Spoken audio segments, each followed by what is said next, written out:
آدمی ہے اس نے کافی گناہ کیے صغیرہ کبیرہ سب، وہ کہتا ہے کہ اب اللہ تعالیٰ کوئی راستہ بتائیں کہ وہ اللہ اللہ کرتا رہے، شاید اللہ اس کی کوئی توبہ قبول کر لے۔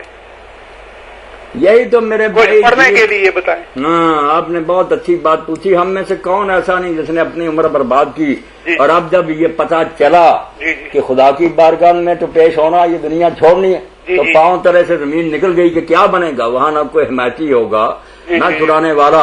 تو اگر یہ بات ذہن میں آ گئی کہ میں اللہ سے معافی مانگ لوں تو اس کو غنیمت جانے، اللہ کا فضل سمجھے کہ اللہ نے اس کا ہاتھ پکڑ لیا، ڈوبنے سے بچا لیا۔ نہ تو پھر کوئی بتائیں وقت اللہ اللہ کرتا رہے کوئی چیز۔ اللہ اللہ بتاتا ہوں، مگر یہ چیز جو ہے نصیب ہو گئی، اس پر ہی اللہ کا شکر ہے، ورنہ کتنے ہیں جو بس جمے ہی رہتے ہیں، گناہ پر مرتے ہیں۔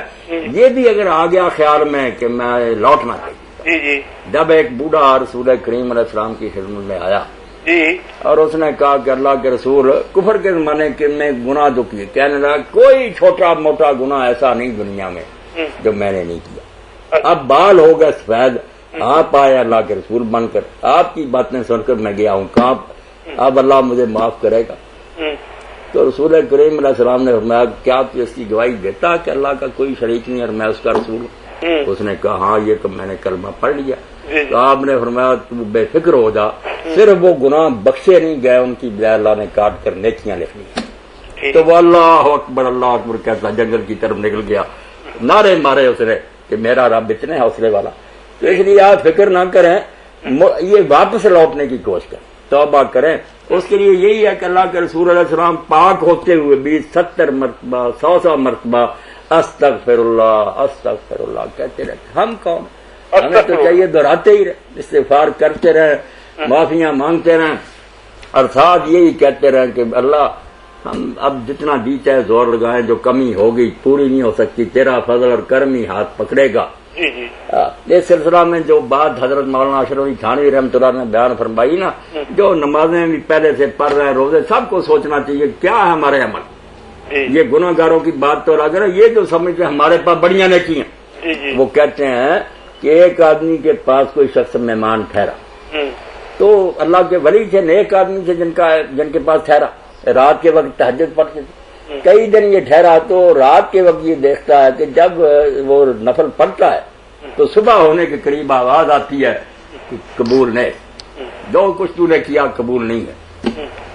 2-3 دن کے بعد اس نے کہا کہ حضرت میں روزانہ یہ آواز سنتا ہوں۔ انہوں نے رو کر اور میں بیٹا 40 سال ہو گئے، 40 سال ہو گئے یہ آواز آتی، تو اس نے کہا پھر چھوڑ کیوں نہیں دیتے؟ جب یہ آواز آتی ہے کہ قبول نہیں ہے تو آپ کیوں پھر کرتے؟ تو اس نے رو کر کہا کہ توانی ازاں دل برداشتن کہ دانی کے بیو تواں ساخت۔ منہ تو ناراض ہو کر اس سے آدمی موڑ لینا جس کے بارے میں سمجھے کہ اس کے بغیر گزارا ہو سکتا، کوئی اور ٹھکانا ہو تو سمجھ لے کہ ناراض ہے، چلو چھوڑ بیٹا کہاں جاؤ، قبول کرے یا نہ کرے کوئی جگہ ہے۔ تو پھر آواز غیب سے آئی قبول است گھر سے ہنر نیستک کہ جز ماں بنا پناہ دیگر نیست، تیری بات قبول ہو گئی کیونکہ تو نے یہ سمجھ لیا کہ میرے سوا تیرا کوئی ٹھکانا نہیں، اب میں نہیں تجھے دتکاروں۔ تو اس لیے یہ ذہن ہم میں پیدا ہونا چاہیے۔ یہ بات پہلے ہی نہیں ہم سے کچھ ہوتی، مگر اگر ہے بھی تو یہ بھی اس کا فضل ہی، ہمارے پلے کیا ہے؟ تو نہ کوئی گناہ گار یہاں مایوس ہو، کوئی مایوسی کی بات نہیں۔ رحمت یہ چاہتی ہے کہ اپنی زبان سے کہہ دے گناہ گار کے تقصیر ہو، اتنا مان لے بیڑا پار۔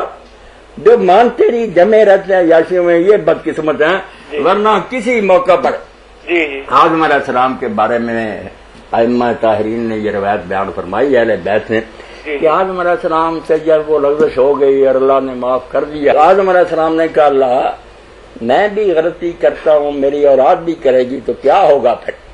تو اللہ نے کہا تو بے فکر ہو جا، میں اگر تم غلطیاں کرتے رہو گے تو میں معاف کرتا رہوں گا، معافی مانگتے رہنا جیسے تم نے اب، تو پھر معاملہ درست رہے گا۔ انہوں نے کہا کب تک؟